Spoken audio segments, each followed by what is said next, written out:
para tayo po ay magkaroon ng pagbabagong buhay. Pero bago ang lahat, sa ating pagsisimula, sa ating pag-aaral na ito, napakamahalaga, ay tayo muna ay lumapit sa ating Panginoon. Let's pray. Mapagmahal po namin Diyos, maraming salamat sa pagkakataong ibinibigay niyo po sa amin.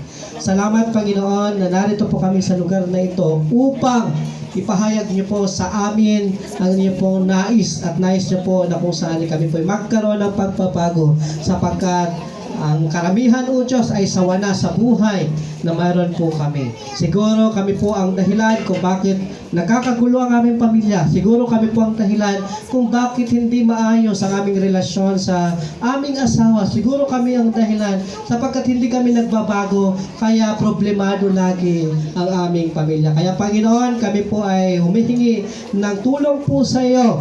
Nabigyan kami ng karunungan sa aming pong pag-aaral at ito po ay magpasimula sa aming buhay na magkaroon po kami ng pagbabago dahil sa karunungan at inyong pong mga salitang ibabahagi. Maraming salamat Panginoon.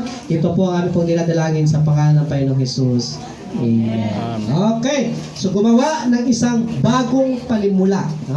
So lahat po tayo ay gustong magkaroon ng fresh start, bagong pasimula, Ikaw ay muling makapagsisimula. Anong kaparaanan mga kapatid?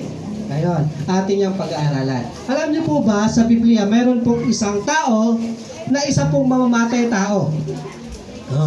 Walang iba ang kanya pong pangalan ay si Pablo. Pablo, tama ba? Tama. Okay, si Pablo, si Paul. Sa English. At siya po mga kapatid ay pinapatay niya yung mga kumikilala sa Panginoong Hesus. Sapagkat itong si Pablo mga kapatid, siya po ay Roman citizen in birth. At the same time, siya po ay Jew at siya po ay educated bilang teacher sa Jerusalem. At siya po ay tapat talaga na kung saan ay sumusunod sa ating Panginoon base sa kanyang pagkaunawa. Siya po ay masunurin sa utos na kung saan ay inaalam niya na doon magkakaroon lang ng kaligtasan. So, ang mga tao, yung mga Kristiyanong naniniwala sa Panginoong Hesus, kanya po itong pinaghahabol at pinagpapatay. At umuutos siya minsan ng mga tao para batuhin yung mga Kristiyano hanggang sa mamatay. So, siya ay mamamatay tao. So, even though iniisip niya na kung saan ay tama yung kanyang ginagawa, sapagkat sa isip niya naglilingkod siya sa Diyos. Meron pong pangyayari sa atin pong sa Pilipinas. Nakaranas po tayo ng gera saang gera yon? Iran. Hindi, sa Pilipinas. Sa Marawi. At yung mga kalaban ay tinatawag na Maute, tama ba? Kung naalala nyo. Alam nyo po ba, na bago itong mga Maute, bago nila patayin yung mga tao, nagkaroon muna sila ng prayer. Nakita po sa video na sila muna ay nag-ikot, tapos sila ay nagdasal, at pagkatapos nila magdasal, sila ay ng baril. Sapagkat iniisip nila na tama yung kanilang ginagawa. Alam niyo po ba, maraming mga tao na nag-iisip na sila ay tama. At pinaninindigan nila yung pagiging tama nila, pero ang katotohanan, hindi. Katulad po ito ni Pablo, ay iniisip niya na siya po ay tama, naglilingkod siya sa Diyos, pero ang katotohanan ay hindi.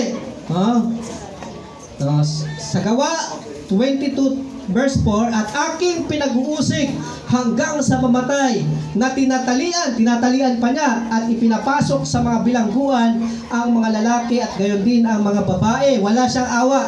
Pinapatay niya, tinatalian yung mga babae at mga lalaki na naniniwala sa ating Panginoon. At naglakbay ako sa Damasco noong time na yon upang dalhin ko ang kunamang mga gapos sa Jerusalem ang mga nangaroon upang parusahan. So meron siyang paglalakbay sapagkat gusto niyang parusahan yung mga taong naniniwala kay Kristo. Kanyang usigin, pumunta siya sa Damasco, na paraan siya doon. At habang siya po ay dumaraan doon, ay mayroon po siyang na-encounter na nakakasilaw. Nasilawan po si Pablo mga kapatid. Ito si Pablo at siya po nahulog. At doon sa kanyang pagkahulog, habang nakaranas siya ng silaw, nakaranas na ba kayong silaw? Oh, ayan. Ay, siya po ay nakarinig ng boses. Sabi po sa boses, Saulo, Saulo, bakit mo ako pinag-uusig? May narinig siyang pinig. At sumagot siya. At siya'y sumagot, sino ka baga, Panginoon? At sinabi niya sa akin, ako'y si Jesus na taga Nazaret na iyong pinag-uusig. That time, mga kapatid, yung Panginoon nasa langit na. Nung time na yan, sa panahon ni Pablo, mga apostol niya noong ng time nandyan, pinag-uusig niya din. So, that time, na-encounter ni Pablo pala, yung silaw na sumilaw sa kanya, ay walang iba kundi yung kaluwalhatian ng ating Panginoon. At siya po ay nabulag. Nabulag po si Pablo. Ano ang gagawin ko, Panginoon? At sinabi ng Panginoon, magtindig ka, pumaroon ka sa Damasco, at dooy sasabihin sa iyo ang lahat ng mga bagay na itinalagang gagawin mo. Ayun. So that time, mga kapatid, si Saul, si Paul, ay siya po ay nabulag ng 3 araw. At habang siya po ay nabulag, mga kapatid, siya po ay nagmuni-muni kung ano po kamalian yung kanyang nagawa. Sino yung Panginoon? Bakit siya kinausap? Nag-reflect siya, mga kapatid. Nung time na yon, na inisip niya na simula sa pagkabata, alam niyo po ba si Pablo, kung pag-aaralan po natin, 8 years old, memorize niya yung Bible. Alam niya kung saan matatagpuan. Napakagaling niya sa mga talata. Sino po dito yung memorize kahit isang verse? Nakalimutan na nga eh. Minsan yung ating Bible nakalagay lang sa altar. Tapos sasabihin natin panglayas ng demonyo, pampataboy ng demonyo. Yung mga ganong paniniwala. Hindi, itong si Pablo, alam niya yung Bible at iniisip niya na tama yung kanyang ginagawa, pero mali pala. Binulag siya ng Panginoon at kinausap siya na ito dapat yung gagawin mo. Okay? So siya po ay nabulag for 3 days at pumunta po sa kanya. Pinuntahan po siya ng isang tinawag ng Panginoon. Sabi dito sa Gawa 22:13, kapatid na Saulo, tanggapin mo ang iyong paningin. At ng oras din niya tumingin ako sa kanya. At sinabi niya, ang Diyos ng ating magulang ay itinalaga ka upang mapagkilala mo ang kanyang kalooban. So may rason kung bakit nangyari yon. May rason kung bakit nabulag si Pablo at siya po ay ginamit ng Panginoon. May plano pala ang Panginoon na i-correct, itama yung kanyang pananampalataya. So ginamit ng Panginoon ang taong tinatawag na propeta si Ananias at siya po ay pinagaling that time. Okay? At makita mo ang banal at marinig mo ang isang tinig mula sa kanyang bibig, sapagkat magiging saksi ka niya sa lahat ng mga tao tungkol sa mga bagay na iyong nakita at narinig. At alam niyo po ba, mga kapatid, sino yung pinakamaraming nagsulat sa Bible sa New Testament? Walang iba kundi si Pablo. Dati siya po ay mamamatay tao. Ngayon, nung siya po ay tinanggap niya yung Panginoon, siya naman po ang hinahabol. Sapagkat hindi po siya tumitigil mangaral. Inikot niya po yung iba't ibang lugar. Iniwan yung kanyang pamilya para mangaral sa salita ng ating Panginoon. Nagkaroon po siya ng purpose at direksyon na itama yung kanyang pananampalataya. Sapagkat ang katotohanan, mga kapatid, marami po sa atin ngayon ang iniisip nating tama tayo, pero mali pala. Nais ng Panginoon na itama, gaya ni Pablo. At ngayon, ano pang hinihintay mo? Magtindig ka at ikaw ay magpabautismo at hugasan ang iyong mga kasalanan. At tumawag ka sa kanyang pangalan. Kaya si Pablo, mga kapatid, siya po ay nabautismuhan.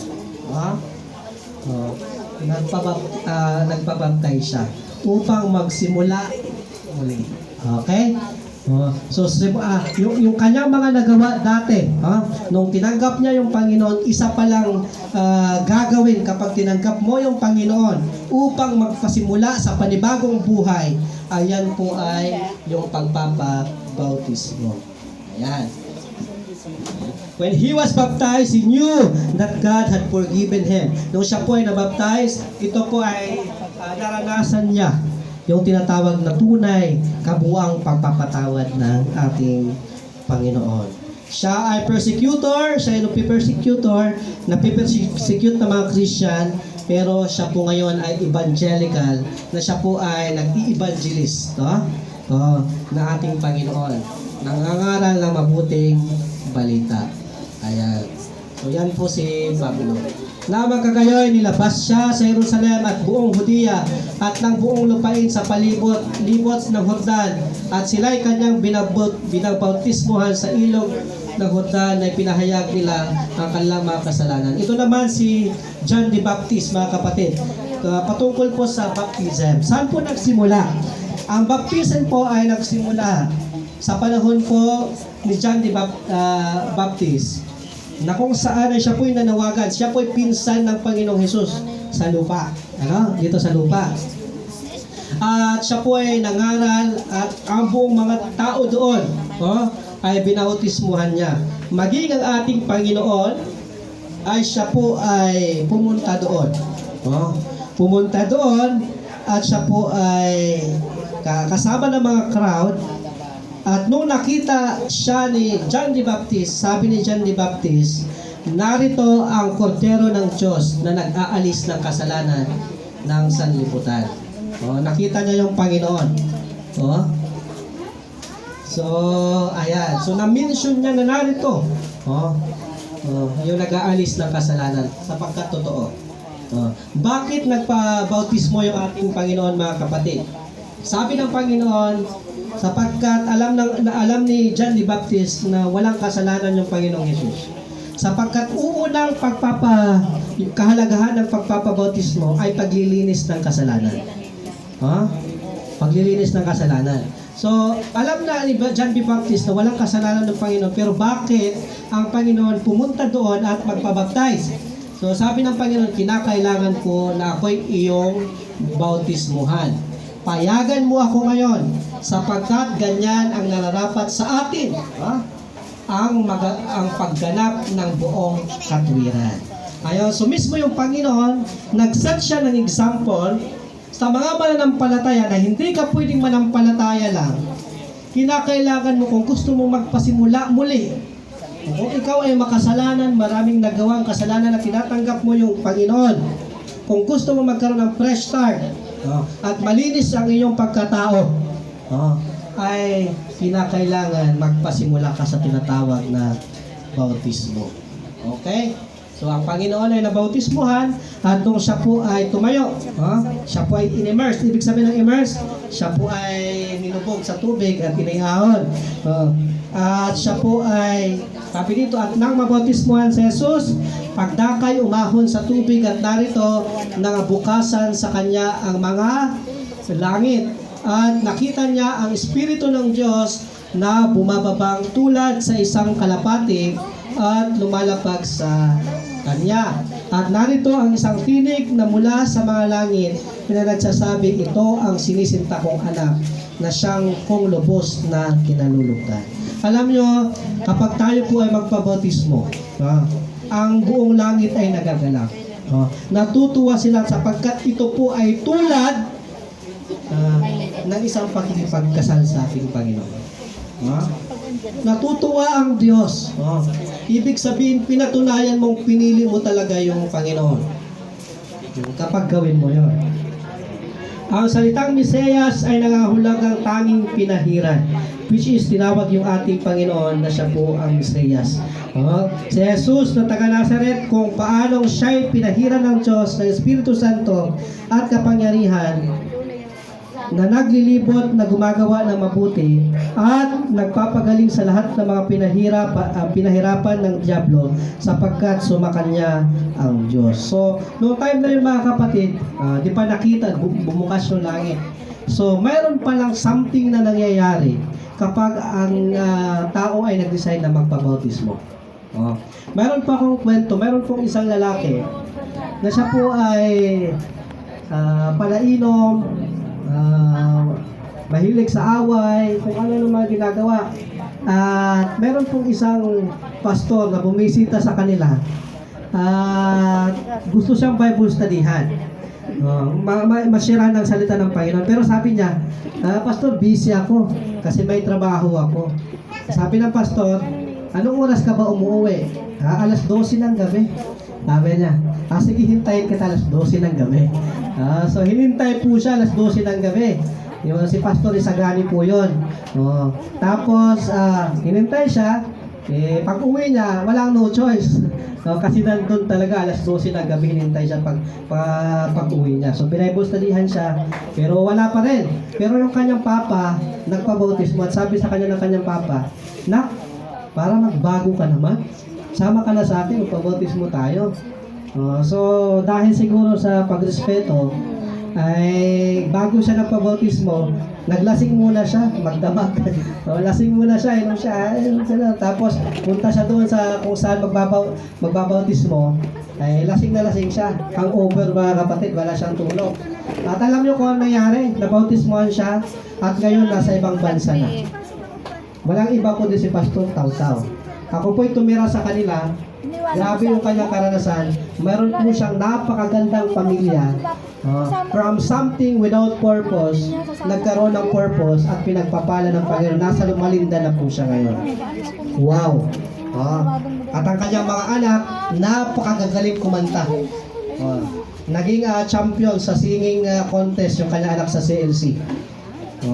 So, ganun pala kapag ikaw ay nagpabautismo. Mayroong mangyayari. Mayroong transformasyon, mayroong empowerment, kapangyarihan na gagawa sa buhay mo na maapektuhan yung buong pamilya. Ako po yung naunang magpabautismo. Ako po ay devoted Catholic, naging born again, pumasok sa iglesia, at inalam ko yung katotohanan, at ako po yung naunang magpabautismo sa Adventist. At sumunod po yung buong pamilya ko. Amen? At ako po ngayon, mahirap lang kami, nakapagtapos ako na wala pong tulong ng aking parents.